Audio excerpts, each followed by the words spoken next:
To start your project, let's go to Photoshop. And if you hit Control O to open, find the picture that you downloaded to your desktop machine. I'm going to use Nikki here. We are going to get rid of the, the sheet in the background, the chair, and the shadow. To do this, you're going to go to Select, and then you want to choose Select and Mask. And yours will probably look something like this. You'll notice that the screen totally changes. You have new buttons over here on the left, you have new buttons on the top, and you have new buttons on the right. You'll see a checkered area, and that is your mask. That is going to hide the areas of your photo you don't want to show. So what you do is you go up here, and Photoshop just created this. It's artificial intelligence and it's fabulous. This button up here that says Select Subject, go ahead and choose Select Subject. Give it a few minutes to process, and you will see that it can clearly detect the edges of your figure. Now I'm going to change it back to the red here, and you might want to do this too because it'll give you a better idea of what is and is not selected. It did a great job, but you can still see some of the gray background in a couple of spots at the top, as well as the chair is still showing. Also, if we zoom in, and over here to the left is your magnifying glass, and you'll notice up on the top is a zoom in or zoom out. You'll need to do this to check your edges. But if I zoom in on the edges, I'll see that, it got a little fuzzy up here by the hat. It's not a smooth line. So it's not unusual to have to fix this. To fix your edges, there's a couple of things. Your model might have hair instead of a hat. And if that's the case, you can press Refine Hair. I'm not sure if that will do anything because Nikki has a hat on, not his hair, but if your model has loose ends of hair that you want to refine, press Refine Hair and see what it does. Remember, you must have your object blown up really big with the magnifying glass so you can see these edges.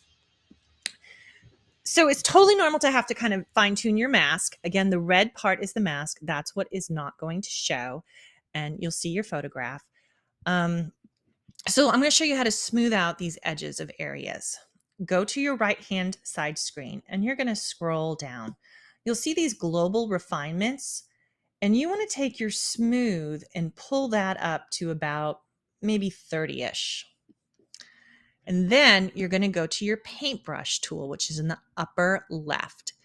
And you will see a plus and a negative button. The plus will add to your mask, the negative will take away. So if I want to get rid of this, I just swipe my brush over it.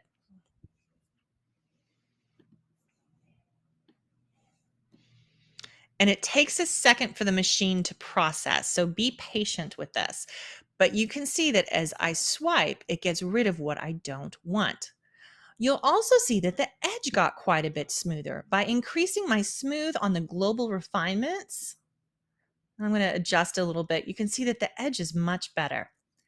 Now I still want to fix some of his hat because it's still a little lumpy. I'll try and blow this up even bigger so you can see what I'm talking about. Oops, a little too big here. I'm going to go back to my paintbrush. I am going to press the plus sign and I'm going to add back into the picture. I'm just going to try and smooth his hat out just a tad bit so it looks a little less lumpy. And of course, if I make a mistake, I can press the minus and I can add back to the mask. And that looks really, really good. While my photo is blown up really huge, I'm going to check the entire edge to see if there are any more mistakes. And sure enough, I see some pretty big one. So you might have gray in the background, or if there's a part of your background that wasn't cut out, like this blob of gray here. Again, let's go to our brush tool, paint over it, and it does a really great job. You can see it still left a couple of little lines there. I'll blow this up so you can see it didn't quite get for whatever this little piece here. So again, to get rid of that piece, you grab the brush tool, swipe over the mistake. Might take you a couple of tries. You can also change the size of your brush.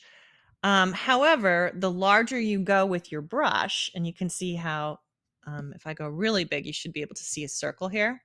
That might take out way too much and start affecting your image. So when I'm doing edge work, I tend to work very small, like 3, 5, something like that. And the machine really does a wonderful job of editing this out. When you were done, you were going to hit OK over here on the bottom right. OK. I'm going to show you what it looks like now in the screen.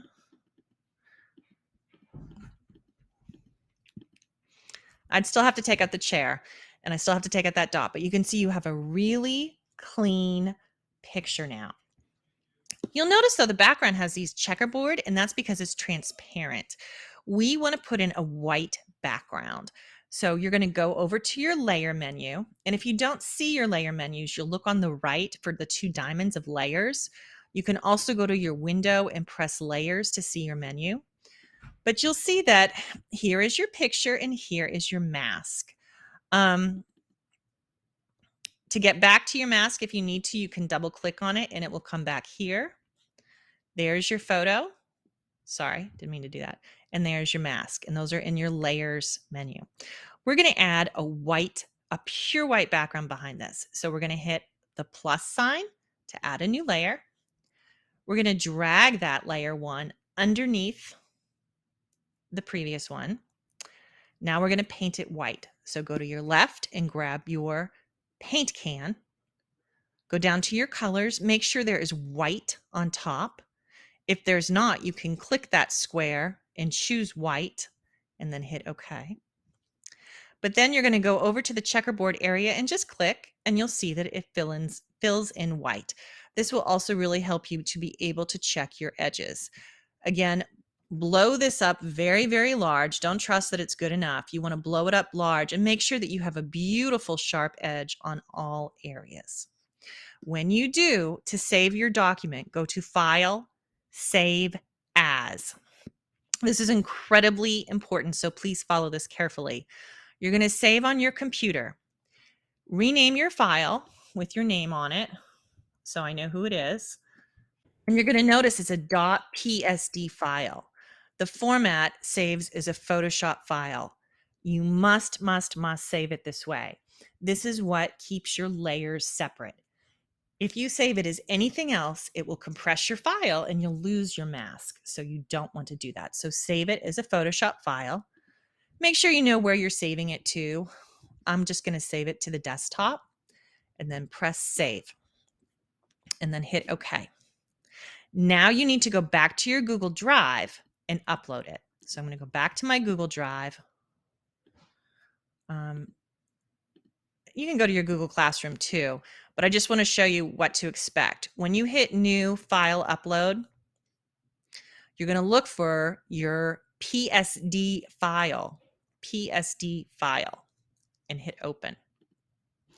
This is going to be a very large file. So you'll notice on mine, it's taking 3 minutes, 4 minutes. It's going to take quite a while. Once this uploads, let me show you what will happen. You'll notice once it uploads that it is still a .psd file. And if you double click on it, you won't be able to open it. Don't worry about it, but it's necessary that you upload all of your Photoshop works in progress back to your Google Drive for safekeeping. The hard drive on the desktop computers is wiped every night. So unless you want to restart from the beginning, it's very necessary to upload your Photoshop works in progress back up to your Google Drive for safekeeping. Thank you.